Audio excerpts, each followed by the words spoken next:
10 super villain जो एक दूसरे से कॉपी किए गए।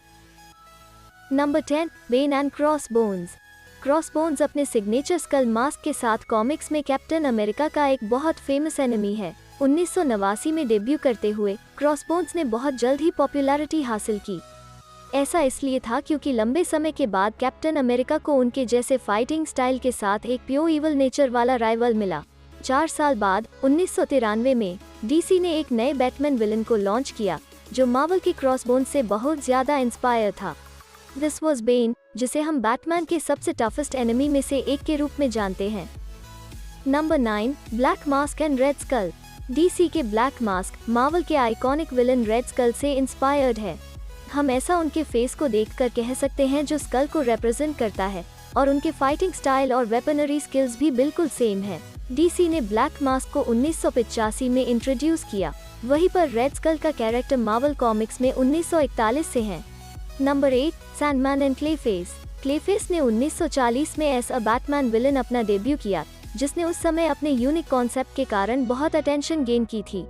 इस कैरेक्टर से इंस्पायर्ड होकर मार्वल ने 1963 में सैंडमैन को as a Spiderman villain introduce कराया। Number 7, doctor die hard and Magneto. साल 1990 में डीसी कॉमिक्स ने डॉक्टर डाई हार्ड नाम के एक नए कैरेक्टर को इंट्रोड्यूस किया, जिसे हम मार्वल के मैग्नीटो की एग्जैक्ट कॉपी कह सकते हैं, जिसे मार्वल ने 1960 के दौरान इंट्रोड्यूस किया था। दोनों ही कैरेक्टर्स के सुपर पावर्स, एबिलिटी यहाँ तक के कॉस्ट्यूम्स भी बिल्कुल एक जैसे हैं। Number 6, Mogo and Ego. DC और मार्वल ने एक दूसरे से सिर्फ कैरेक्टर्स ही नहीं बल्कि प्लैनेट्स को भी कॉपी किया है। डीसी में मोगो एक लिविंग प्लैनेट है और ग्रीन लैंटर्न कोर का एक हिस्सा है, जबकि मार्वल में ईगो भी एक लिविंग प्लैनेट है। यहाँ तक कि इन दोनों के नाम भी बिल्कुल सिमिलर हैं। मार्वल ने ईगो को 1966 में इंट्रोड्यूस किया, जबकि मोगो को डीसी ने 1985 में इंट्रोड्यूस किया था।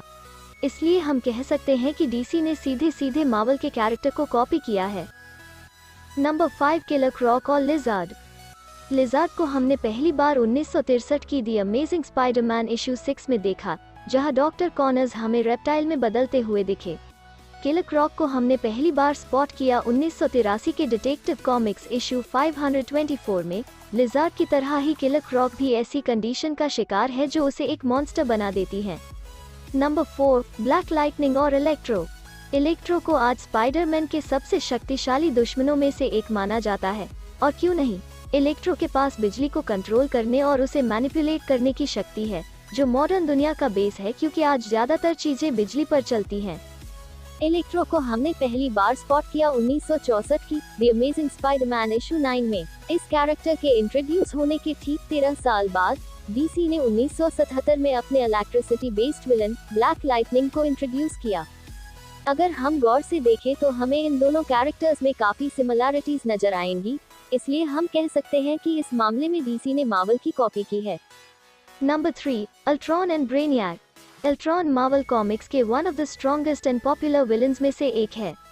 अल्ट्रॉन को मार्वल ने पहली बार 1968 में इंट्रोड्यूस किया था, लेकिन अल्ट्रॉन से बहुत पहले एक और कैरेक्टर था जो हर एस्पेक्ट में बिल्कुल अल्ट्रॉन जैसा है और आज तक एक बहुत फेमस सुपरमैन विलन है।